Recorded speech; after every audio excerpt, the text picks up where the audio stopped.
नमस्कार बालविद्यार्थी मित्रांनो, स्वागत आहे आपल्या या व्हिडिओमध्ये. आज आपल्याला कालमापनावर आधारित असलेले उदाहरण आपल्याला बघायचे आहेत. त्याच्यासाठी आपण एक काय करूया, एक गोष्ट तुम्हाला अगोदर सांगतो मी. एक शाळा होती, असंच तुमचं जसं शाळा आहे तसं त्या शाळेमध्ये एक वर्ग होता, 5वीचा वर्ग होता. आणि त्या वर्गामध्ये एक बाहेरचे साहेब आले आणि त्यांनी म्हणले, आता मी तुम्हाला एक सोपे उदाहरणं देणार आहे. कशाचे उदाहरणं देणार आहेत? बेरजेचे येणार आहेत. कोणाकोणाला येतात? सगळ्यांनी हातवरी केला. सर आम्हाला बेरजेचे उदाहरणं येतात. म्हटलं बेरीज काय, दुसरीपासून पहिलीपासून शिकलेले आहेत. म्हटलं आता तर 5वीला कितीही मोठ्या संख्या द्या, आम्ही मग करून दाखवतो. ठीक आहे म्हणलं, ज्याला चांगलं बरोबर मला करून दाखवेल ना त्याला मी बक्षीस देणार आहे. म्हटले काय? चॉकलेट वगैरे. बक्षीसच असतं. मग चॉकलेट आणलेली होती त्यांनी. मग ज्यानं कुणाला मी 1 देईल, कुणाला 2 देईल, कुणाला जास्त पण देऊ शकतो. माझ्या मनावर ज्यानं मला आवडीसारखं ज्यानं गणित करून दाखवाल ना त्याला मी बक्षीस देईल. म्हणजे सगळे मग काय झाले, मुलं एकदम आता मीच करून दाखवतो अगोदर असं म्हणायला लागले. ठीक आहे म्हणजे मग उदाहरण दिले सरांनी. काय उदाहरण दिले माहिती आहे का साहेबांनी? त्या बघा मी बोर्डवर लिहिले. बेरीज करा म्हणले. बेरीज करा म्हणजे त्यात काय, बेरीज करा सोपं जातं म्हणजे बेरीज काय होती बघा. मग हे काय होतं गणित? पहिलं 4 तास 30 मिनिटाची अधिक 2 तास 45 मिनिटाची. मग आता प्रश्न पडला, आता ही बेरीज कशी करायची? ती बेरीज तर येते, त्याला माहीत होतं, पण बेरीज येते ह्याच्यात पण बेरीजच करायचं आहे, आज काही अवघड नाही. मग काय केले? मग बरेच विद्यार्थी बघत राहिले आता कसं करायचं म्हणून. पण त्याच्यातले काही विद्यार्थी हुशार होते. मग त्यांनी काय केलं माहिती आहे का? 2 विद्यार्थ्यांनी कसं गणित केलं मी तुम्हाला सांगतो. एका विद्यार्थ्यांनी काय केलं माहिती आहे का? अशी रीत मांडली. कशी मांडली? 1 तासाचा रकाना केला आणि 1 मिनिटाचा रकाना केला.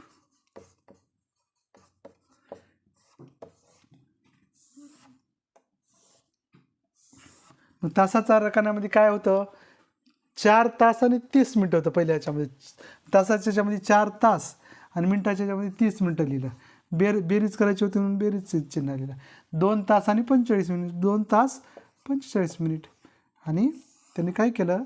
बेरीज केली याची. चालेल म्हणलं, काय बेरीज आता येते, सगळ्यालाच येते. 0मध्ये 5 मिसळलं 5 आली, 4मध्ये 3 मिसळलं 7 आली, मग 4 आणि 2 6 आली. 6 तास 75 मिनिटे. मग सरांनी एका विद्यार्थ्यानं करून दाखवलं साहेबांना 4. मग त्यांनी त्या विद्यार्थ्याला 1 चॉकलेट दिलं. मग दुसरा एक विद्यार्थी होता. दुसऱ्या विद्यार्थ्याने असंच गणित केलं, पण थोडं पुन्हा काय केलं माहिती आहे का? त्यानं पण असंच काय केलेलं होतं, हीच मांडणी केलेली होती. तास आणि मिनिटे हीच रकाने केलेली होती. त्याचं पण उत्तर तसंच आलं होतं, पण त्यानं काय केलं होतं, थोडंसं पुढं आणखीन वाढवलं होतं. काय वाढवलं होतं माहिती आहे का तुम्हाला विद्यार्थी मित्रांनो? मग अगोदर त्यानं कसं केलं होतं ते आपण समजून घ्या. 4 तास 30 मिनटं आणि 2 तास 45 मिनटं ह्याची बेरीज किती आलेली होती? त्याच्या एवढीच आलेली होती, ह्याच विद्यार्थी एवढी. 6 तास 75 मिनटंच आलेली होती. पण त्या मुलानं काय केलेलं होतं, ह्या 75 मिनटाची सुद्धा भाग केलेली होती. काय भाग केली होती माहिती आहे का तुम्हाला? 75 मिनटं म्हणजे काय रे? तर त्याला माहीत होतं 60 मिनिटाचा 1 तास होतो, 60 मिनिटाचा 1 तास होतं, हे त्याला माहीत होतं. मग काय केलं माहिती आहे का त्यानं? ह्या 75 मधला 60 मिनटं ह्या तासामध्ये घेतले. 60 मिनिटं म्हणजे 1 तास घेतलं, म्हणजे 6 तासाची किती झाली इथं? 7 तास. आता ह्या 75 मधून 1 तास इकडे दिला म्हणजे 60 मिनटं गेलेत. ह्या 75 मधून किती मिनटं इकडे गेलेत? ह्या रकान्यामध्ये 60 मिनटं गेलेली आहेत, म्हणजे 1 तास गेलेला आहे. मग 75 मधून 60 त्यानं काढल्यानंतर किती राहिलं? तर 15 राहतात, म्हणजे 15 मिनटं. मग त्यानं काय उत्तर सांगितलं माहिती आहे का? सर 7 तास 15 मिनटं ह्याचं बेरीजचं उत्तर येतं. म्हणलं राईट आहे. त्याला त्यांनी काय केलं, बक्षीस जास्त दिली, त्याला 2 चॉकलेट दिले. अरे वा म्हटले, 2 चॉकलेट भेटले. मग सगळ्यांना हे गणित समजावून सांगितलं साहेबांनी सुद्धा. सर त्या विद्यार्थ्यांनी समजावून सांगितलं, सर मी असं केलं. मग काय केलं, तासाचा 1 रकाना केला, मिनटाचा 1 रकाना केला, मग तासामध्ये तास लिहिले, मिनटामध्ये मिनटं लिहिले आणि दोन्हीची बेरीज केली. 6 तास 75 मिनटं आलं. म्हणलं ठीक आहे, बरोबर. मग त्याच्यापुढे माझ्या लक्षात आलं, असं म्हणलं अरे 60 मिनटाचा 1 तास होता, सरांनी सांगितलेलं होतं 60 मिनटाचा 1 तास होतो. मग आपण काय करूया, 1 तास आपण इकडं घेऊया, म्हणजे 6 तासाचं किती झाले? 7 तास झाले. मी तर 60 मिनटं कमी झाली आता. मग 75 मधून 60 मिनटं कमी केले, म्हणजे 15 मिनटं राहिले. मग त्याचं उत्तर आलं 7 तास 15 मिनिटे. विद्यार्थ्यांनाही समजलं. विद्यार्थी मित्रांनो, तुम्हालाही समजलं असेल. अशा पद्धतीनं किती जरी गणित तुम्हाला दिले तरी हे गणित करता येतील. एक उदाहरण मी तुम्हाला देतो, तुम्ही ते येतं का नाही बघा.